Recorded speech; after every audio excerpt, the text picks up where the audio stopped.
digital marketing business त गर्नु मन छ तर के रहेछ यो है स्टेप बाई स्टेप अलिकति अझै इन्फर्मेसन पाए चाहिँ गर्छु भन्नेहरू धेरै हुनुहुन्छ है त्यही भएर यदि तपाईँ पनि यो डिजिटल मार्केटिङ बिजनेस गरेर घरमै बसेर आफ्नो बस आफै बन्नु मन छ होइन आफ्नो छोराछोरीसँग टाइम स्पेन्ड गरेर फाइनेन्सियल स्टेबिलिटी लिनु मन छ तर के हो रहेछ अलिकति इन्फर्मेसन पाऊँ भनेर सोचिराख्नु भएको छ भने यो भिडियो चाहिँ तपाईँहरूको लागि है नमस्ते यदि तपाईँले मलाई चिन्नु भएको छैन भने मेरो नाम चाहिँ कमला हो म चाहिँ युकेबाट हो 2टा बच्चाको आमा हो स्टाफ नर्स बाई प्रोफेसन भए तापनि मेरो सानो बच्चाहरू भएको भएर चाहिँ मैले चाहिँ पार्ट टाइममा काम गरेर फाइनेन्सियली स्ट्रगल गर्दा गर्दा वाक्क दिक्क लाएर होइन अब अनलाइनबाट घरमै बसेर कसरी चाहिँ पैसा कमाउने त भनेर डिफ्रेन्ट बाटोहरू खोज्दा चाहिँ मैले डिजिटल मार्केटिङ बिजनेस भेट्टाएँ है त्यही भएर यो भिडियोमा चाहिँ तपाईँलाई यो डिजिटल मार्केटिङ बिजनेस भनेको के हो र किन मलाई चाहिँ डिजिटल मार्केटिङ बिजनेस अरू बिजनेसहरू भन्दा चाहिँ राम्रो लाग्छ भनेर चाहिँ एक्सप्लेन गर्दैछु है फर्स्ट अफ अल है डिजिटल मार्केटिङ बिजनेस भनेको चाहिँ यस्तो अनलाइन बिजनेस हो जहाँ चाहिँ तपाईँले आफ्नो बिजनेस होस् कि अर्काको बिजनेस हो जुनसुकै बिजनेसमा पनि होइन कस्टमरहरू अनलाइनबाट ल्याएर पैसा कमाउनु भयो भने त्यसलाई भन्छ डिजिटल मार्केटिङ बिजनेस है अब डिजिटल मार्केटिङ बिजनेसमा तपाईँले पैसा कमाउनको लागि अघि मैले भने जस्तै आफ्नै प्रडक्ट आफ्नै बिजनेसमा तपाईँले धेरै कस्टमरहरू मार्केटिङ गरेर ल्याएर त्यहाँबाट पैसा कमाउन सक्नुहुन्छ भने यदि तपाईँ पनि म जस्तै होइन आफ्नो बिजनेस छैन धेरै लगानी गर्नको लागि लाखौँ करोड पैसा छैन तर है म चाहिँ बिजनेस गर्न चाहन्छु भन्नुभयो भने होइन तपाईँलाई चाहिँ अर्को सेकेन्ड पाथ पनि छ के है त्यसलाई भन्छ एफिलिएट मार्केटिङ अथवा products with market resale rights जहाँ चाहिँ तपाईँलाई आफूले प्रडक्ट बनाउनु पर्दैन होइन अरूको बिजनेसमा अरूको प्रडक्टमा आफू पार्टनर भएर है तपाईँले चाहिँ कस्टमरहरू चाहिँ उहाँहरूको बिजनेसमा पठाउनु भयो भने you can make lots of money है सो फर्स्ट स्टेप भनेको चाहिँ तपाईँले चाहिँ एउटा प्रडक्ट है छान्नु पर्यो अनि त्यो प्रडक्ट लाई चाहिँ तपाईँले मार्केटिङ गर्नु पर्यो है अब मार्केटिङ कसरी गर्ने भन्दा चाहिँ अब त्यो चाहिँ सेकेन्ड स्टेपमा आउँछ है मार्केटिङ गर्नको लागि तपाईँलाई हुन्छ नि कन्टेन्ट क्रिएसनहरू गर्नुपर्छ है अब कन्टेन्ट क्रिएसन भनेपछि नडराउनुहोस् होइन सिरियसली त्यस्तो कम्प्लिकेटेड पनि छैन होइन कन्टेन्ट क्रिएसन चाहिँ तपाईँले यस्तो free social media like TikTok Instagram Facebook YouTube Pinterest जुनसुकै प्लेटफर्ममा तपाईँ एक्टिभ हुनुहुन्छ नि होइन हो त्यहाँ चाहिँ तपाईँले चाहिँ कन्टेन्ट बनाउन सक्नुहुन्छ है अब कस्तो टाइपको कन्टेन्ट बनाउने भन्दा चाहिँ डिपेन्डिङ तपाईँले कस्तो प्लेटफर्म छान्नुभयो होइन त्यो अनुसार बोलेर नबोलेर मुख देखाएर मुख नदेखाइकन होइन तपाईँले चाहिँ कन्टेन्ट बनाउन सक्नुहुन्छ है सँगसँगै तपाईँले चाहिँ इमेल मार्केटिङ पनि गर्न सक्नुहुन्छ कि है इमेलमा आफूले जुन सामान बेचिराख्नु भएको छ नि होइन हो त्यो सामान चाहिँ तपाईँले इमेलमा पठाएर त्यहाँबाट पनि धेरै पैसा कमाउन सक्नुहुन्छ है so they are different ways होइन सो एकचोटि तपाईँले हुन्छ नि मार्केटिङ गर्न थाल्नु भएपछि के हुन्छ भन्दा चाहिँ तपाईँको चाहिँ 3C हुन्छ क्या त्यो 3Cमा चाहिँ के पर्छ भन्दा चाहिँ फर्स्टमा अभियसली तपाईँले चाहिँ हुन्छ नि अब कन्टेन्ट बनाउनु भयो है कन्टेन्ट बनाइसकेपछि चाहिँ तपाईँले चाहिँ आफ्नो त्यो जुन अडियन्सहरू छ नि अडियन्सहरूसँग चाहिँ कनेक्सन बिल्ड गर्नुहुन्छ के जब तपाईँको अडियन्सहरूले तपाईँलाई ट्रस्ट गर्नुहुन्छ होइन तपाईँसँग जुन प्रडक्ट जुन सर्भिसेस छ होइन त्यो सर्भिस त्यो प्रडक्टले उहाँहरूको प्रब्लमलाई सल्भ गर्छ भन्ने उनीहरूलाई चाहिँ एस्योरेन्स हुन्छ नि होइन त्यसपछि उहाँहरूले चाहिँ तपाईँसँग किन्नुहुन्छ है त्यही भएर रिलेसनसिप बिल्ड गर्नु चाहिँ अनलाइन बिजनेसमा एकदम इम्पोर्टेन्ट छ के है इभन इमेल मार्केटिङै गर्नुभयो भने पनि you can still do that होइन अब त्यसमा हुन्छ नि तपाईँले आफ्नो स्टोरी भनेर आफ्नो हुन्छ नि प्रडक्ट्सको के एडभान्टेजहरूदेखि लिएर आफ्नो हुन्छ नि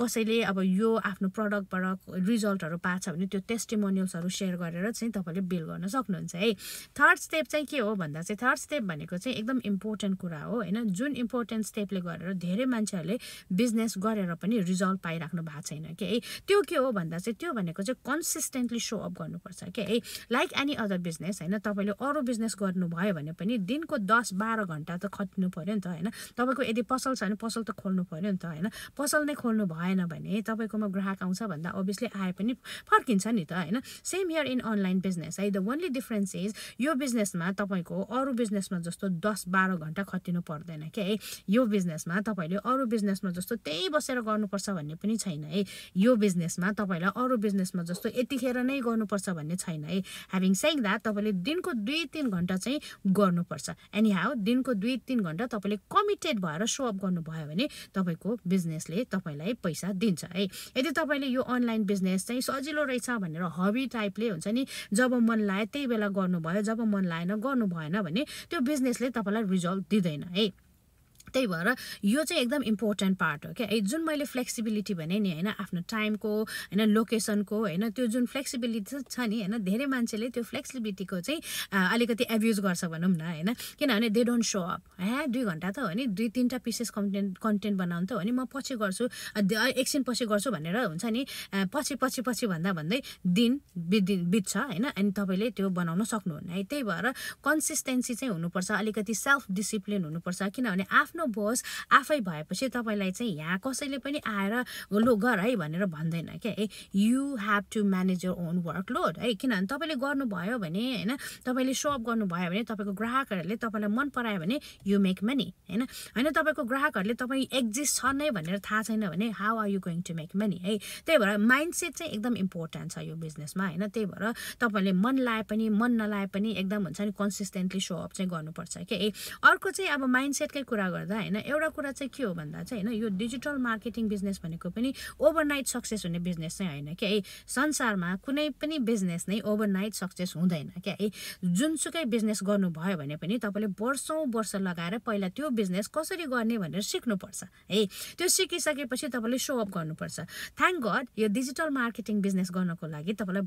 वर्ष सिक्नु पर्दैन क्या लिटरली यसमा चाहिँ तपाईँले सिक्दै गर्दा पैसा कमाउन सक्नुहुन्छ है अब धेरै जस्तो मान्छेहरूले होइन 6-7 हप्तादेखि 2-3 महिनासम्ममा पैसा कमाउन थाल्छन् प्रोभाइडेड होइन उहाँहरूले चाहिँ दिनदिनै होइन कन्टेन्ट बनाइराख्नु भएको छ दिनदिनै सिकिराख्नु भएको छ र दिनदिनै सोअप गरिराख्नु भएको छ है त्यो 3टा कुरा चाहिँ गर्नुभयो भने you can make money too है अब अरू बिजनेसमा जस्तो तपाईँले थोरै पर्सेन्टेज प्रफिटमा होइन रिलाइ गर्नु पनि पर्दैन क्या literally 100% profit can you imagine 100% profit त्यो पनि आफूले नबनाएको प्रडक्टहरूमा that's how I made 50K होइन $50,000 मैले लास्ट इयर चाहिँ दिनको 2-3 घन्टा मात्रै काम गरेर पनि बनाएँ किन भन्दा चाहिँ एउटा चाहिँ मैले त्यो प्रडक्ट बनाउनको लागि खोज्नको लागि टाइम वेस्ट गर्नु परेन सेकेन्ड कुरा चाहिँ अरू बिजनेसमा जस्तो मैले $2-3 बिजनेस गर्नु परेन पर कस्टमर एभरेजमा मैले $900 कमाएँ है भनेपछि $900 मैले पर कस्टमर कमाएपछि मलाई महिनाको 10,000 कमाउनु पऱ्यो पनि I just need 10 to 12 customer है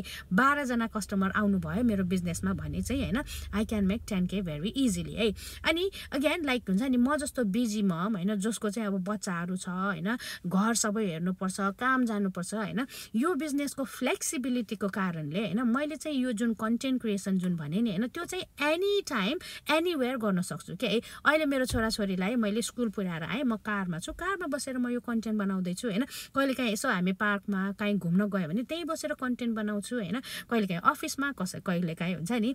बेडरुममा कहिलेकाहीँ पार्कमा इट रियली डजन्ट म्याटर क्या है एज लङ एज तपाईँले आफ्नो काम गर्नुभयो भने होइन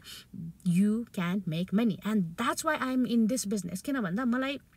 अरू बिजनेसमा जस्तो हुन्छ नि यहीँ गर्नुपर्छ यतिखेर नै गर्नुपर्छ भनेर भनेको भए चाहिँ I would not have been able to है किनभने मेरो प्रायोरिटी भनेको बच्चाहरू हो है यो बिजनेसले चाहिँ मेरो बच्चाहरू वरिपरि बसेर पनि होइन यो कन्टेन्ट क्रिएसन गरेर चाहिँ पैसा कमाउन हेल्प गर्यो क्या है बेस्ट पार्ट भनेको चाहिँ यसमा चाहिँ मलाई एउटा यस्तो सिस्टम दियो जुन सिस्टमले चाहिँ मैले दिनको 2 घन्टा मात्रै काम गरेर पनि त्यो चाहिँ अटोमेसनमा रन हुने भएको भएर होइन मलाई चाहिँ कन्सिस्टेन्टली काम गरिराख्नु परेन क्या है त्यो अटोमेसन सिस्टम मेरो लागि 24 घन्टा काम गरिराख्ने भएको भएर मैले चाहिँ होइन सुतेर उठ्दा